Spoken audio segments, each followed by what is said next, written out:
So in my head, I was like, okay, I'm gonna accept Christ in front of everybody right now. Then I'm gonna go home and snort drugs until I don't wanna do them anymore.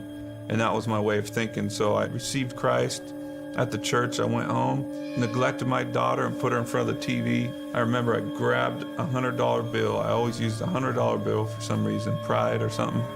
I chopped up my crystal meth, got it all smooth and powdery, and I snorted a big old line. And I held the bill and I looked up and I said, Jesus, if you're real like that pastor said, then you gotta take these drugs from me. Come into my life, come into my heart. And I just got quiet. I said, search me right now, search my heart. And I stayed silent. And I said, you know I wanna quit. You know I wanna be a good dad for this kid. She lost her mother to drugs, and she's gonna lose me if I don't quit. Amen.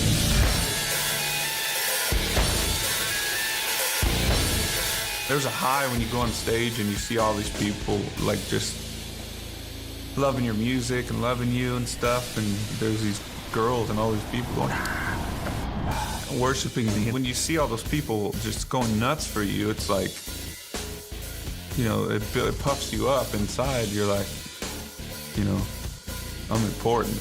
That's where drugs can creep in, and, you know, cocaine or whatever, methamphetamines crept in, and it all came from after drinking for me and my friends. And it seems like fun in the beginning. It's a lie because it turns around on you. It starts to wear on your personality, starts to wear on your relationships, and everything is affected by it negatively. Everything.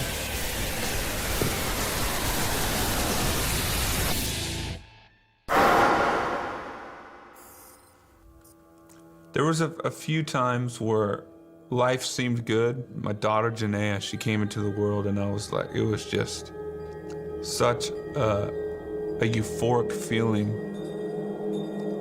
I thought my life could just feel like that forever, you know? It was like it was spiritual, just, I didn't know what was happening. I just felt so much love just fill my emotions. And I thought I was gonna be happy, but I just I couldn't stay sober. I didn't know how. I hit rock bottom. I had swore that I would never do methamphetamines again because I saw what it did to my child's mother. It just took her feelings away and made her leave her kid. I just wanted her dead. I wanted to kill her. I thought she was the scum of the earth. And you know, how could she do drugs like that and let the drugs win her like that? So I never was gonna do meth again. I ended up with a everyday crippling addiction to methamphetamine, and everything that I said about my ex-wife came true for me. I sunk to the lowest gutter I could ever think of. I would spend time with my kid, and I would still be on it because I needed it to function. I'd get up in the morning, have a peanut butter and jelly sandwich and snort meth, and then take her to school or whatever. It was just, I was a junkie. I started losing my mind. This guy would show up at my house with like a gun and stuff. And then I ran out in Europe, had my drug dealer just crazy send me drugs through the mail. I'd be tweaked out in my hotel room watching this package come from the US. It was just nuts. My life just was like spinning out of control. Janaea had come out on one of the tours in the US. I just remember her skipping around the house. She's singing one of our Korn songs called Adidas. All day I dream about sex. And I'm like going, what am I doing? I'm a junkie. My daughter's singing All Day I Dream About Sex. And I'm gonna die.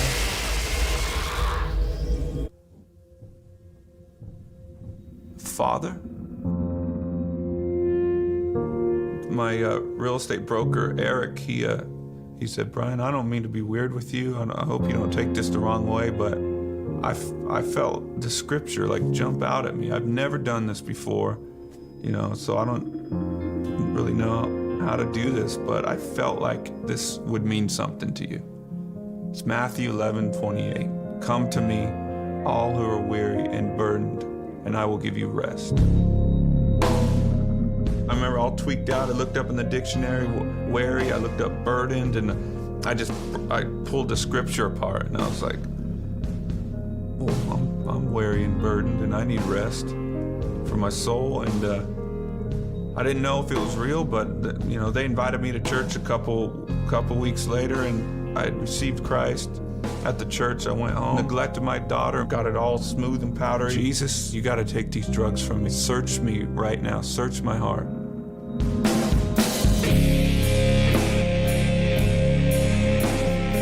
Father, I felt so much fatherly love from heaven, and it was like, I don't condemn you. I love you. I love you. It was just love. And instantly, that love from God came into me. It was so powerful that the next day I threw away all my drugs, and I quit Korn. I was like, I'm quitting Korn, and I'm gonna raise my kid, because my kid, like, I got the love from God coming to me, and then it came out of me to my kid. It changed me. My heart was changed like that, and I was like, Janaea, Daddy's gonna be home with you all the time. I'm quitting my career. And her face lit up, and she's like, for me? She felt so special, and God used her to save me, to save her life later on. My dream came true way more than I dreamt about. I made more money. I played bigger shows. Houses, cars. I tried drugs, I tried sex, I tried everything to try to get pleasure out of this life. And I thought that I could fulfill my life with all this stuff by having my dream come true, and it came true, but it didn't fulfill it. When Christ came in, that feeling, he gives you the gift of understanding life, which is everything was created for Christ and by him, and we're created to be with him. And it's the most incredible feeling, because you're where you belong. And contentment is given to you in life because you don't have to look anywhere else.